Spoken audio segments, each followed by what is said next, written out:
What's going on, everybody? All right, so here's my take. Now, some people are talking about no, the reverse split, that's the MOAS. No, it's T90. No, whatever, doesn't matter. Look, here's pretty much how I see it. We all know, and I read it yesterday, so it's not coming from me, that whole Antara deal, money for Ape shares, all that stuff. Well, that there, you have to understand, that was conditional upon both stocks merging. Like I said, AMC, there's a shortage of those shares, but Ape, there wasn't. So it's one of those things where people and entities are buying Ape, getting ready to do the merge. Think about it. Ape is nothing but discount AMC. So people are buying that, and when they consolidate it, obviously they'll be on the other side and they'll have their shares. Neither here nor there. It's is there going to be money to be made up in the run up? That's why it's climbing up. Yeah, there'll be money to be made. In the reverse split, will there be a run up after the reverse split? Chances are very strongly yes, because people are going to be buying shares after the reverse split, the new count. So, but you got to be careful with the extra shares being dumped on top. So that's how I see the profit being made in this thing. On the run up, before the reverse split, and then after they do the reverse split and drop the shares on it, because that's what they wanted, because they need them. The run up from the lower price going on. People keep asking me, what do I think is going to be the price?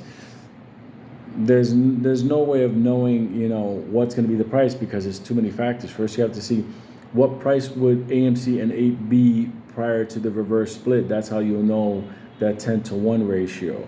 Then you have to see what happens after the reverse split and it comes out of the gate. The run up there or the drop. So there's no real way of knowing exactly, but when it does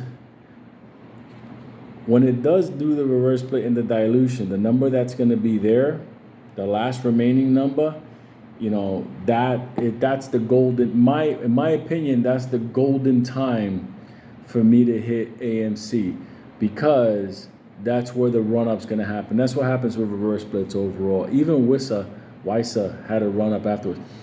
They all have them. COSM had them. I mean, if Mullen does the reverse split, they're going to have it. It's just business as usual. People buy the new stock, the price of it. Neither here nor there, you do what you got to do. But I see the run-up of 8, and after the reverse split dilution, that low number, that's what I'm looking to get into. Write it up. How high could it ride up? Go back to COSM. COSM, with about, I think, half of its shareholders locked out, still went up to $23. So, you got to think about, like, what range could you get out of it when it comes to the other side. Just hold until you see volume dropping. People say, what if I sell too early? Well, that's life. There's, whatever. But you also got the other side. What if you sell too late? So we'll see how that is. But remember, the reason why they run up on the other side is because Wall Street's going to be like, oh my God, AMC is no longer in debt. They solved their problems, whatever maybe. But that's where the run-up's going to happen. So good luck. That's my take. The run-up of 8, and after the reverse split, the run-up of the stock once they're together after the dilution. So, because then they would already address a major part of their debt, and it's going to run up. That's how I see it.